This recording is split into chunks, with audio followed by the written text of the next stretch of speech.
Swastiastu. Selamat datang di channel Wetan Narotama. Kali ini kita akan melanjutkan materi kelas 4 SD tema 6, yaitu mengenai hubungan kondisi lingkungan dan sumber daya alam.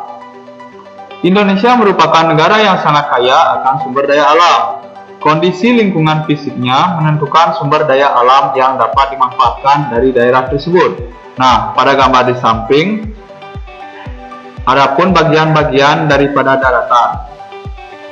Sumber yang saya kutip dari Kamus Visual pada tahun 2004. Nah, adapun urutan dari nomor 1 bisa dilihat pada gambar, yaitu itu merupakan gambar dari dataran tinggi.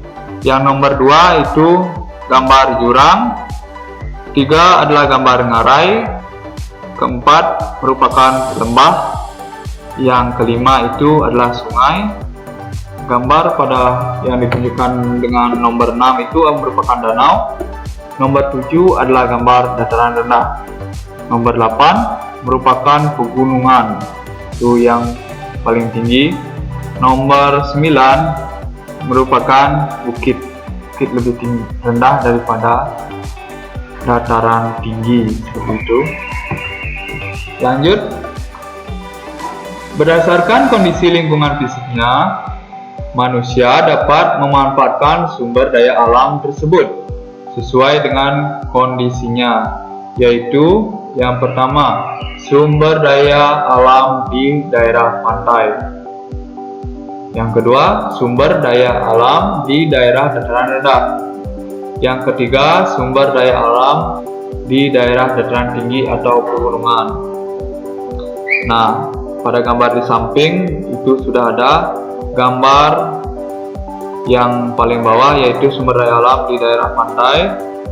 Kemudian yang di tengah, sumber daya alam di daerah dataran rendah. Yang paling atas merupakan sumber daya alam di daerah dataran tinggi atau pegunungan.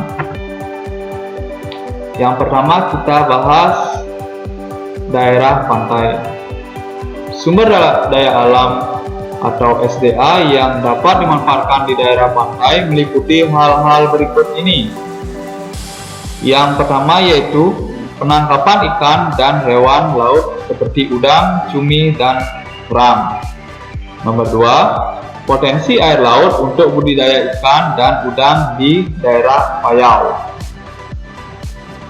Yang ketiga, pembuatan garam. Jadi air laut itu dimanfaatkan sebagai pembuatan garam. Yang keempat, budidaya mutiara dan rumput laut. Nah, dalam bidang pertanian dilakukan budidaya perkebunan kelapa dan pengolahan sawah pasang surut.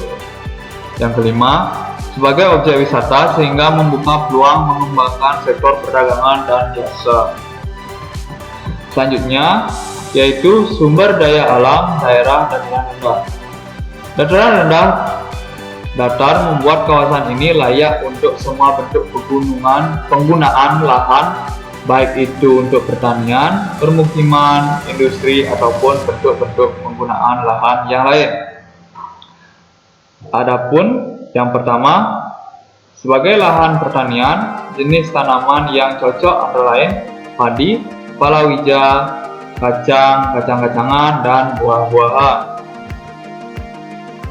Selanjutnya, sebagai lokasi pemukiman, daerah ini dapat cepat mengalami perkembangan ke segala arah. Sebagai pembangunan, sarana dan prasarana sosial, ekonomi, pemerintahan, dan lain-lain. Yang kelima, digunakan sebagai kawasan industri. Nah, di dataran rendah ini banyak kali dimanfaatkan sebagai kawasan industri, ya. Seperti pada gambar ini merupakan tampak dari atas bangunan-bangunan industri atau pabrik-pabrik di daerah dataran rendah. Terlihat blok-blok gambar industri tersebut. Nah, yang selanjutnya yaitu sumber daya alam di daerah dataran tinggi dan daerah pegunungan.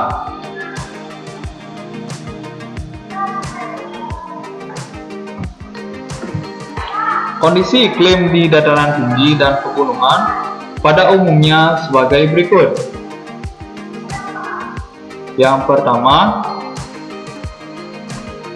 pertanian dan perkebunan, terutama untuk padi, sayuran, teh, kopi, buah-buahan, serta berbagai jenis bunga dan tanaman hias. Yang kedua, peternakan, terutama sapi. Hal ini dikarenakan ketersediaan rumput dan air yang ada pada umumnya cukup melimpah di dataran tinggi, yaitu seperti ketersediaan rumput dan air yang sangat melimpah, ya, beda dengan di dataran rendah. Itu.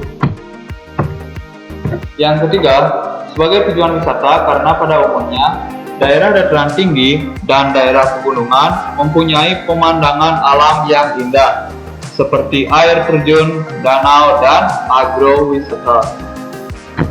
Nah, misalnya seperti tempat wisata ini, yaitu tempat wisata Puncak, banyak difungsikan untuk daerah-daerah di pegunungan. Pada gambar ini merupakan pemandangan alam yang indah, ya, di daerah tempat wisata Puncak, seperti itu.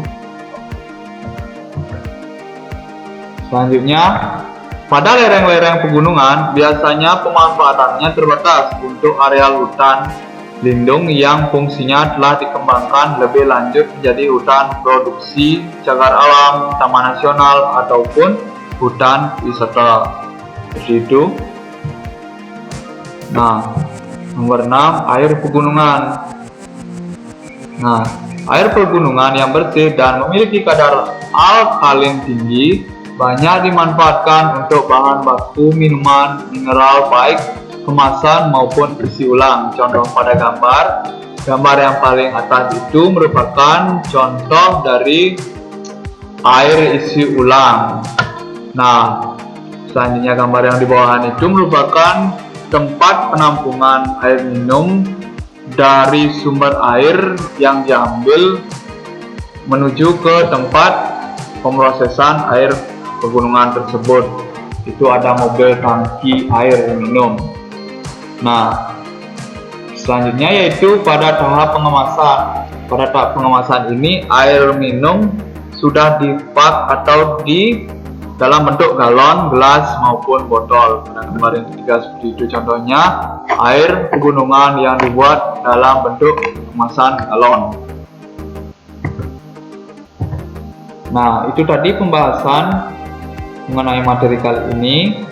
Jangan lupa selalu saya kasih tips, jejaklah ilmu sampai akhir hayat, karena ilmu pengetahuan itu kekal. Jika video ini bermanfaat, jangan lupa like dan share, dan jangan lupa subscribe, karena subscribe itu gratis. Terima kasih atas kesetiaan kalian menonton video-video pembelajaran dari saya. Saya ucapkan sekian dan terima kasih. Sampai jumpa di video selanjutnya.